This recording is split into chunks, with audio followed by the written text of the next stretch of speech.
السلام عليكم ورحمة الله وبركاته. ازيكم يا شباب، عاملين ايه؟ النهاردة حلقة الفانتزي للأسبوع 16.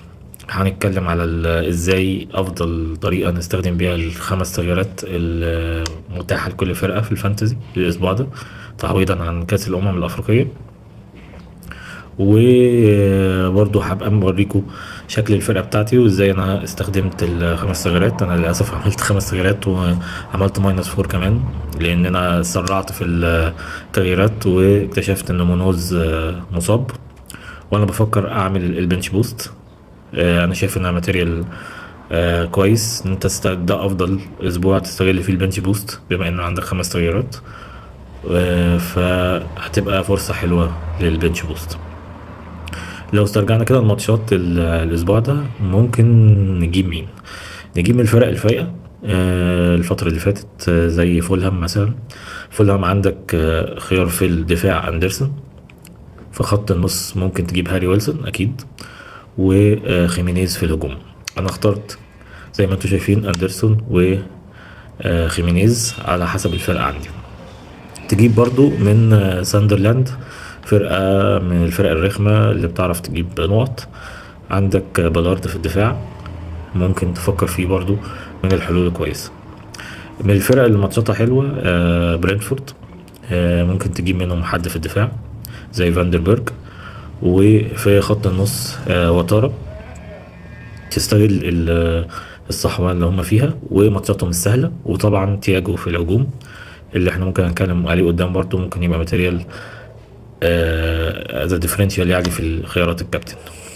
ده بالنسبة لبرينفورد. طبعا ارسنال معانا برضو عندها ماتش حلو جدا مع وولفز، فممكن لو عندك فرصة ان انت تزود في الخيارات الهجومية زي ساكا طبعا وايزي، هيبقوا خيار كويس جدا. وفي الدفاع طبعا عندك تمبر، افضل خيار دلوقتي وافضل خيار ممكن يبقى موجود في الجزء الدفاعي بتاع ارسنال. السيتي عندك طبعا فوقان فودن لازم تستغله، لو عندك فلوسه تقدر تجيبه طبعا. ماتش رخم بس فودن فايق فممكن يعمل لك حاجة. along with طبعا هالاند مش هنشيله من فرقتنا لآخر الموسم أكيد. عايز تعمل ديفرنشالز، عندك شاركي عامل مستوى ممتاز الفترة اللي فاتت، وانا سايبه اشوفه كده ماتشين كمان، لكن يعني ما هو بيعمل اداء كويس في الملعب بس الاتاك ريتيرنز بتاعته مش كبيرة. فممكن يبقى الافضل انك تروح مع هالاند فودن وشاركي. وطبعا في الدفاع اوريلي احنا اتكلمنا عليه قبل كده، جايب حتى جون في الشامبيونز ليج، اقل واحد في كقيمه مقابل سعر في الدفاع بتاع مانشستر سيتي. فهو وكوفارديول طبعا احسن خيار في الجزء الدفاعي.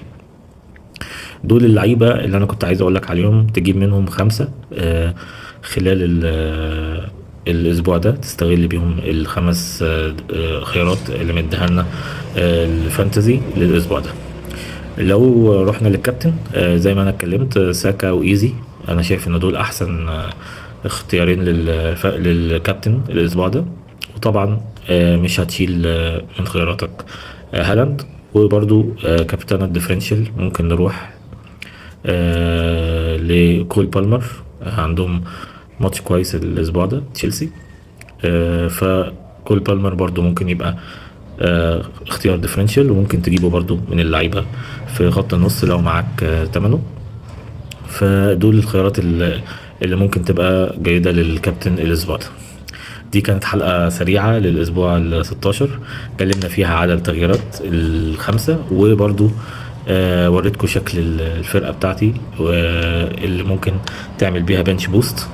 وكل الخيارات اللي عندك دي اللي احنا اتكلمنا فيها ممكن تكون بيها فرقتك وتعمل دكة قوية تجيب بيها نقط كويسة كبنش بوست الأسبوع ده. ده كان آخر حاجة عندنا. أشكركم ونلتقي في الحلقة القادمة إن شاء الله. السلام عليكم.